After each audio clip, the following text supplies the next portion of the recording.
your orange on there. Not there. You go. Mama, sometimes my business not your business.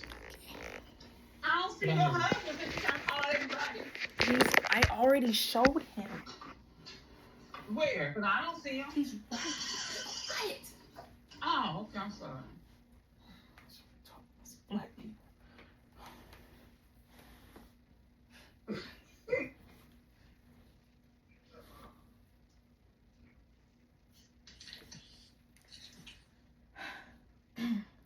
Social media companies should do more to protect young users.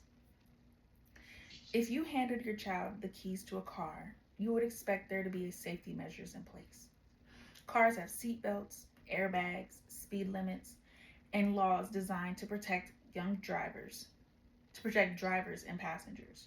Yet every day, millions of children and teenagers are given access to social media platforms that have far fewer protections in place.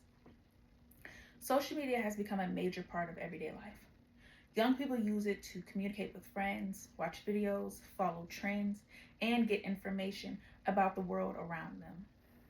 While social media can have its benefits, it can also expose young users to serious risk. As a criminal justice student, wife, and mother, this topic is important to me because social media is becoming more influential in the lives of young people every year.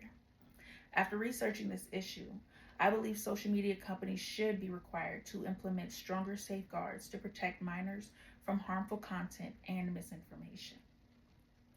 Today, I will discuss the effects social media can have on mental health, the dangers of harmful online content, and why current safeguards are not enough to protect young users. First, social media can negatively affect the mental health of young users. According to the U.S. General, up to 95% of teenagers use social media. While social media can help people stay connected, research has shown that excessive use may be linked to increased symptoms of anxiety and depression. In fact, the U.S. Surgeon General, Dr. Vivek Murthy, has publicly warned that social media may pose a significant risk to adolescent mental health. Think about a teenager who spends hours every day scrolling through videos and pictures online. Many of the images they see are heavily edited and carefully selected to show only the best parts of someone's life.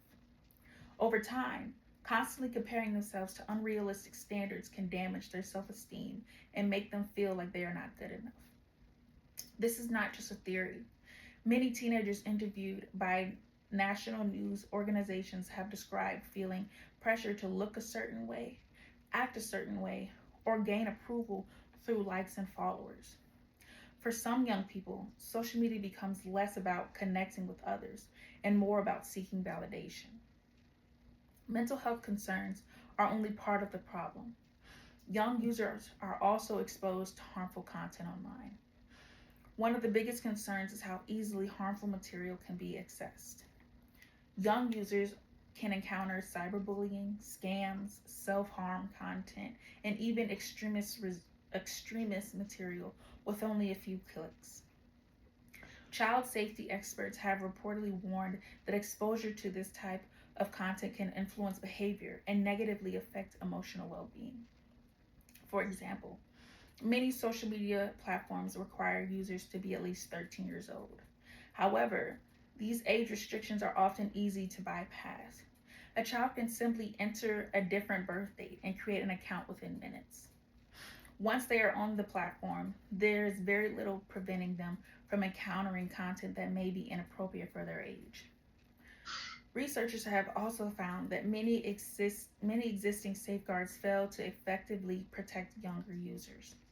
Although companies often claim they prioritize safety, harmful content frequently remains online until it has already reached thousands or even millions of people. This leads to my final point. Current safeguards are not enough to adequately protect young users. Many social media companies rely heavily on self-regulation. In other words, they create and enforce their own rules. The problem is that these policies are often inconsistent. Content that is removed on one platform may remain visible on another. Even on the same platform, harmful content may remain online for extended periods before being addressed.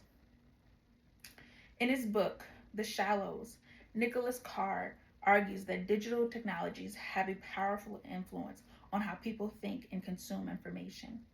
And these platforms have such a strong impact on our daily lives, especially the lives of young people. Then companies should have, especially the lives of young people, then companies should have a greater responsibility to ensure their products are safe. This is why I believe stronger protections are necessary.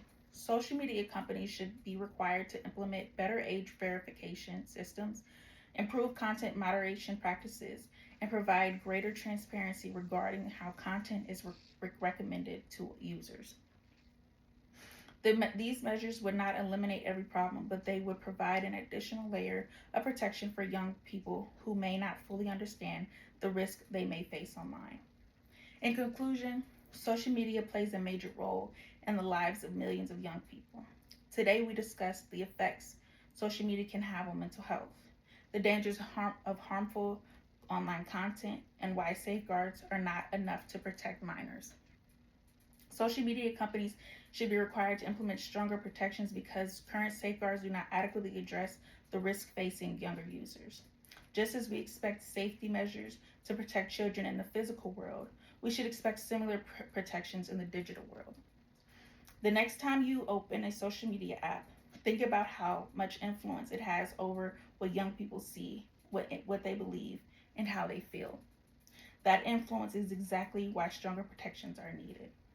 Thank you.